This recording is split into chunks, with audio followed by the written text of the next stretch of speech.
Gagamit nga rin ako ditong butter, igigisa ko lang dito yung bawang. Ang aking lulutuin naman ay magluluto ako ng napakasimpleng tuna pasta. Nang maigisa ko na nga rin yung bawang, sunod ko na maglalagay ako dito ng kamatis.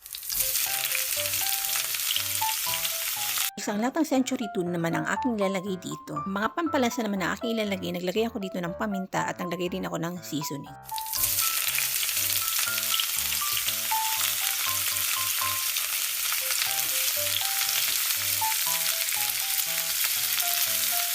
Yung tubig naman na akin nilalagay dito, ito optional lang din. Ilalagay ko na nga rin dito yung pasta na akin niluto. Ito yung mabilisan na pagkakaluto at masarap nga rin talaga. Totoast ko lang din ito para pumapit nga rin talaga yung sauce nito. Mga simpleng sangkap nga rin ang aking ginamit dito, makakagawa ka na talaga ng tuna pasta.